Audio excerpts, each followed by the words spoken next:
بسم اللہ الرحمن الرحیم۔ السلام علیکم۔ بات کریں گے دو اہم ایشوز کے حوالے سے۔ سینٹ میں سینیٹر مشتاق کی جانب سے سوشل میڈیا کے بندش کے خلاف ایک قرارداد پیش کی گئی ہے۔ آپ جانتے ہیں کہ پہلے ایک قرارداد تھی جو پاکستان پیپلز پارٹی کے سینیٹر کی جانب سے جمع کروائی گئی تھی، جس میں پابندی کا مطالبہ کیا گیا تھا۔ اب یہ قرارداد ہے جو پابندی کے خلاف ہے، چونکہ ایکس کی جو سروسز ہیں، ٹویٹر کی سروسز ہیں، وہ پاکستان میں بند ہیں۔ اس کی تفصیل میں آپ کے ساتھ شیئر کروں گا۔ پاکستان پیپلز پارٹی کی جانب سے اپنے سینیٹر کی جو قرارداد ہے اس سے متعلق جو رد عمل یا وضاحت سامنے آئی ہے وہ بھی میں آپ کے ساتھ شیئر کروں گا۔ اور یوسف رضا گیلانی جو 104 ووٹوں سے پاکستان تحریک انصاف کے تیمور ملک سے جیتا ہے، اپنی سینٹ کی نشست سے استعفیٰ دیا۔ استعفیٰ دینے کے بعد اب انہوں نے فیصلہ کیا ہے کہ وہ دوبارہ سینٹ کا الیکشن لڑیں گے۔ ان کو پتہ ہے کہ قومی اسمبلی کا جو ان کی سیٹ ہے وہ برقرار نہیں رہے گی۔ معاملہ بڑا دلچسپ ہو گیا ہے، اس کی تفصیل بھی میں آپ کے ساتھ شیئر کروں گا۔ اور سنی اتحاد کونسل نے پاکستان پیپلز پارٹی کے 2 سینیٹر کے انتخاب کو اور ان کے بلا مقابلہ انتخاب کی امیدوں پر پانی پھیر دیا ہے، اس کے اوپر بھی ہم بات کریں گے۔ سب سے پہلے میں آپ کو بتاتا چلوں کہ یہ قرارداد ہے جو پیش کی گئی ہے سینیٹر مشتاق احمد خان کی جانب سے، جماعت اسلامی کے یہ سینیٹر ہیں۔ یہ امر انتہائی باعث تشویش ہے کہ وفاقی حکومت پاکستان ایک ہیجانی اور بوکھلاٹ زدہ کیفیت میں وقتاً فوقتاً ایسے مضحکہ خیز اقدامات اٹھاتی رہتی ہے، جس سے ایک جانب دنیا میں پاکستان کی جنگ ہسائی ہوتی ہے تو دوسری طرف ملک میں بے اطمینانی اور اضطراب کی سطح غیر معمولی طور پر بلند ہو جاتی ہے۔ حالیہ دنوں میں اس سلسلے کی بدنما مثالیں یہ ہیں کہ پہلے تو 8 فروری کو قومی الیکشن کے روز موبائل فون سروس اور انٹرنیٹ سروس بند کر دی گئی اور اس میں رخنہ ڈالا گیا، جس نے پورے انتخابی عمل کو مشکوک بنا دیا۔ اب گزشتہ 2 ہفتوں سے ایکس سابق ٹویٹر کو غیر اعلانیہ طور پر بلا جواز بند کر رکھا ہے۔ یہ قدم صریح طور پر دستور اسلامی جمہوریہ پاکستان کے آرٹیکلز 18 اور 19 کی کھلم کھلا خلاف ورزی ہے، جس کے نتیجے میں شہریوں کی آزادی اظہار رائے کی پابندی عائد ہوتی ہے اور ڈیجیٹل حقوق پامال ہوتے ہیں۔ دنیا بھر سے تیز رفتار مواصلاتی رابطے میں رخنہ اندازی ہوئی ہے۔ شہریوں کے انفرادی اور نچلی سطح پر کاروباری، تشہیری اور معاشی زندگی پر تباہ کن اثرات پڑے ہیں۔ ٹریڈ اور فائنانسنگ کو شدید صدمہ پہنچائے، اربوں روپے کا نقصان ہوا ہے۔ انفارمیشن ٹیکنالوجی سے وابستہ صنعت اور رابطہ کاری پر بدترین اثرات پڑے ہیں۔ یہ پہلو ہماری تعلیمی، ابلاغی اور معلوماتی معاملات بری طرح زد پڑی ہے۔ یہ پہلو ہماری حکومت اور طاقت اور اداروں کے پیش نظر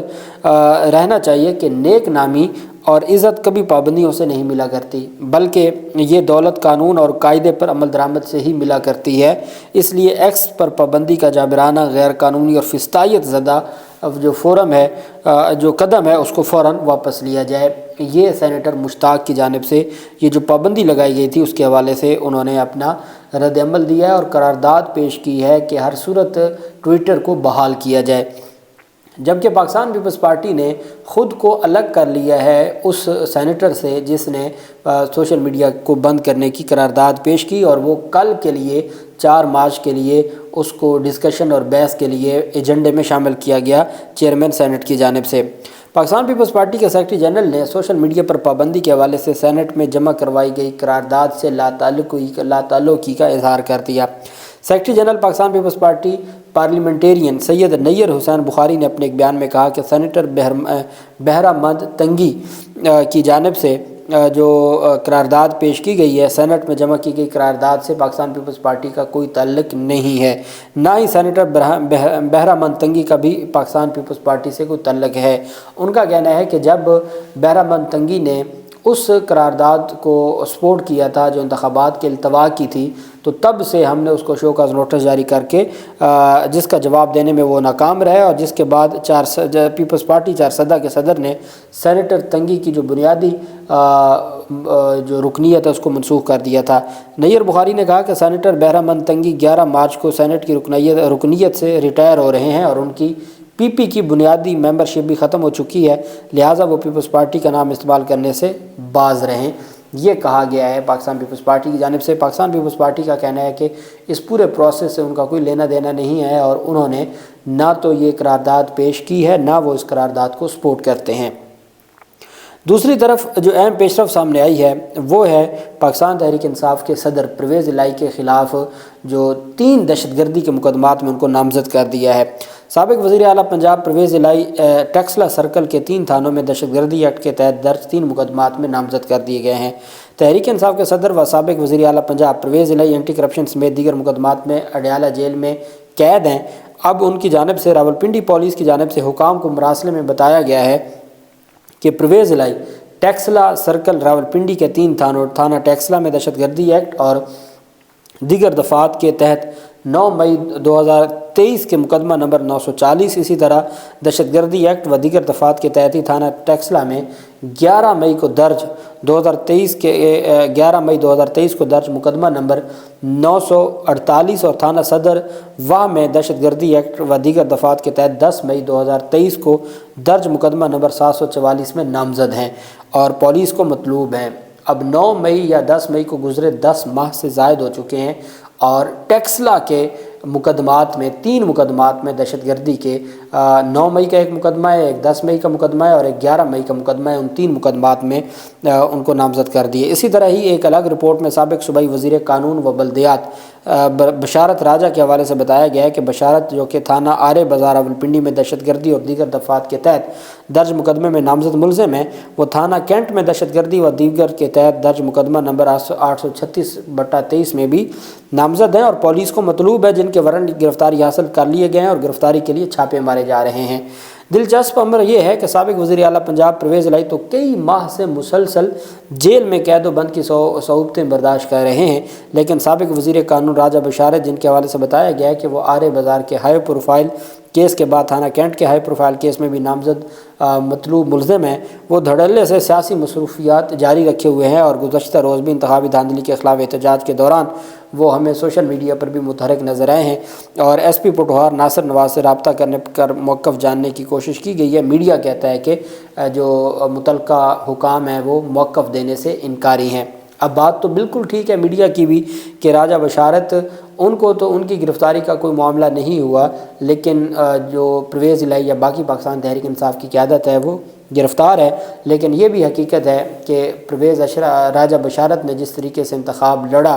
اور وہ بھاری اکثریت سے جیتے ہوئے تھے ان کے بقول، جو فارم 45 ہے ان کے پاس، لیکن جو چیزیں جس طریقے سے ان کو تبدیل کیا گیا ہے وہ بھی سب کے سامنے ہے۔ تو اب دیکھنا یہ ہے کہ یہ 10 ماہ کے بعد درج مقدمات میں عدالتیں کیا رسپانس دیتی ہیں۔ یوسف رضا گیلانی نے چند دن پہلے اپنی سینٹ کی سیٹ سے استعفیٰ دیا تھا۔ استعفیٰ اس وجہ سے دیا تھا کہ وہ نیشنل اسمبلی کی سیٹ برقرار رکھنا چاہتے تھے۔ پھر انہوں نے نیشنل اسمبلی کی سیٹ پر باقاعدہ طور پر حلف بھی اٹھایا۔ وہ حلف لینے کے بعد اب انہوں نے فیصلہ کیا ہے کہ وہ دوبارہ سینٹ کا الیکشن لڑیں گے۔ اس کی وجہ یہ ہے کہ ٹرائبونل میں الیکشن کمیشن کے پاس 4 مارچ کو فیصلہ ہونے جا رہا ہے کل کے لیے، اور الیکشن کمیشن نے طلب کیا ہوا ہے یوسف رضا گیلانی کو اور باقی لوگوں کو۔ ان کا کیس یہ ہے کہ 13,000 ووٹ مسترد ہوئے ہیں اور 104 ووٹوں سے یوسف رضا گیلانی کو جتوایا گیا ہے۔ اب جہاں 13,000 ووٹ مسترد ہوئے ہوں اور جیتنے والا صرف 104 ووٹوں سے جیتا ہو تو پھر آپ اندازہ لگائیں کہ وہ تو دوبارہ ری کاؤنٹنگ میں تو معاملہ کھل جائے گا اور یہ الیکشن ہار جائیں گے۔ اب جب الیکشن ہارنا ان کو نظر آ رہا ہے تو انہوں نے کہا ہے کہ بجائے اس کے کہ بیرسٹر تیمور ملک جیت جائے، پاکستان تحریک انصاف کے جو امیدوار ہیں، تو ہم استعفیٰ دے دیتے ہیں اور استعفیٰ دینے کے بعد دوبارہ وہاں پر اگر پولنگ ہوتی ہے تو کوئی اور پاکستان پیپلز پارٹی کا نمائندہ کھڑا ہو جائے گا اور یوسف رضا گیلانی اپنی فیس سیونگ کرتے ہوئے سینٹ کے ممبر دوبارہ منتخب ہو جائیں گے۔ گیلانی ہاؤس کی جانب سے کہا گیا ہے کہ یوسف رضا گیلانی کی خالی نشست پر الیکشن کون لڑے گا یہ فیصلہ قیادت کرے گی، لیکن فیصلہ یہ کیا ہے کہ پاکستان تحریک انصاف کے جو امیدوار ہیں ان کے مقابلے میں یوسف رضا گیلانی وہ استعفیٰ دے کے دوبارہ سینٹ کا الیکشن لڑیں گے۔ جبکہ سینٹ میں سنی اتحاد کونسل اور پاکستان تحریک انصاف کی جانب سے پاکستان پیپلز پارٹی کے 2 سینیٹرز کے جو سندھ سے 2 سینیٹرز استعفیٰ دیا تھا، ایک نثار کھوڑو اور ان کے ساتھ جو دوسرے ہیں، تو اب پاکستان تحریک انصاف اور سنی اتحاد کونسل کی جانب سے یہ فیصلہ کیا گیا ہے کہ وہ بھی ان 2 جنرل نشستوں پر حصہ لیں گے اور 2 سینیٹرز کا بلا مقابلہ منتخب ہونے کی امیدوں پر پانی پھیر دیے پاکستان تحریک انصاف نے۔ سنی اتحاد کونسل کے ایڈوکیٹ نذیر اللہ، شازیہ جعفرانی اور علامہ جمیل اظہر نے فارم جمع کروا دیے ہیں۔ سندھ سے سینٹ کی 2 جنرل نشستوں پر ضمنی انتخابات کے لیے سنی اتحاد کونسل کے 3 امیدواروں نے